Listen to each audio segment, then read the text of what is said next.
What is methane ma'am? सुना है जीवन में कभी मीथेन? मीथेन गैस लीक से मरे 4 लेबर, सीवर के अंदर लीक हुई मीथेन गैस, घर के बाथरूम में मीथेन गैस से मर गए 2 कपल्स, कार में रहने वाले 2 कपल्स, दरवाजा था बंद, अंदर थे वो लोग, बेहोशी की हालत में कार में एसी चलते हुए पाए गए मीथेन गैस में नग्न अवस्था में कपल। ये सारी कहानियां पिक्चरों में आ चुकी हैं, न्यूज में आ चुकी हैं। मीथेन गैस हमारे शरीर के लिए बहुत खतरनाक है, देखने में जितनी सुंदर लग रही है वो उतनी खतरनाक है हमारे जीवन के लिए। तो मीथेन को हल्के में ना लें, methane is the most dangerous gas, ठीक है। तो मीथेन है क्या, कहाँ यूज होती है, हाउ, वेयर एंड व्हेन, ये सारी चीज़ों का जवाब आपके पास चाहिए, तभी आपके जीवन का होगा भला। According to new study by the researchers from the university of Gutenberg, a significant portion of methane gas released from the ruptured Nord Stream pipeline in the Baltic Sea last September never made into the atmosphere। क्या वो Baltic सी में गिर गई। अब methane है क्या, ये भाई पता ही नहीं चलता, मछली जाएगी सफेद सफेद कुछ गिर रहा है, पानी होगा, क्या करना है, ढकोल लो, निपट गई, ठीक है। It is primary component of the natural gas and is responsible for approximately 1/3 of the warming we experiencing today. आज जो गर्मी हमें फील होती है ना, उसमें मीथेन का भी बहुत बड़ा योगदान है। इसका मतलब ये नहीं आप लोग वॉशरूम जाना कल से बंद कर दो, इसका सिंपल सा मतलब है कि मीथेन को एटमॉस्फेयर में छोड़ना बंद करो, ठीक। इसकी विशेषताएं क्या है, कलरलेस है, एडोरलेस गैस है, ठीक है ना, फ्लेमेबल और वाटर इनसॉल्युबल गैस है, पानी में मिल जाती है। It is also known as the marsh gas और the methyl hydride.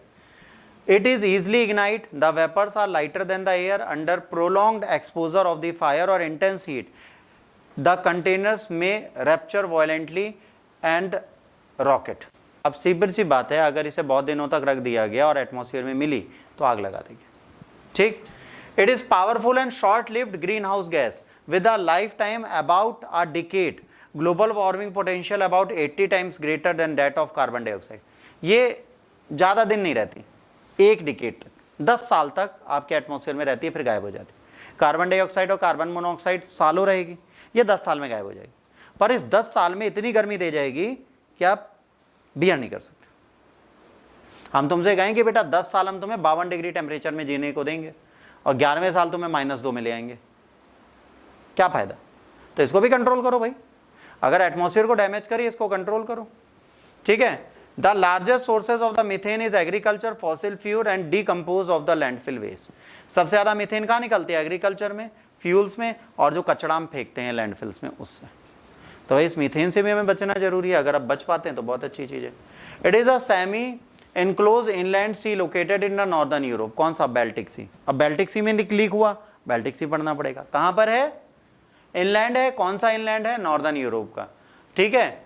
It is the arm of North Atlantic Ocean extending northwest from the latitude of southern Denmark almost to the Arctic Circle and separating the Scandinavian Peninsula from the rest of the continental Europe. Geographical ideology इसकी जरूरी है, इनको आपको upgrade करना पड़ेगा।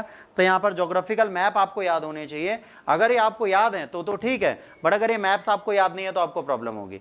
यहाँ पर कौन कौन सी लाइनें हैं, कोस्ट लाइन में सेवरल कंट्रीज हैं, Sweden, Poland, Lithuania, Latvia, Finland, Estonia, Germany, Denmark and Russia. अब सोचिए कितना बड़ा मैप हो गया। मैंने क्या कहा, जब आप करंट पढ़ते हो तो यहाँ से आपको मैप के बारे में भी पता चलता है, बट अगर आप मैप नहीं पढ़ते तो आपको दिक्कत होती है। तो आपको मैप की प्रैक्टिस यहीं से करनी है, ठीक है।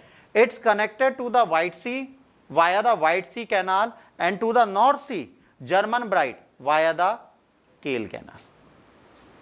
अब समझो, हो गया ना ज्योग्राफी पूरे इस मैप में।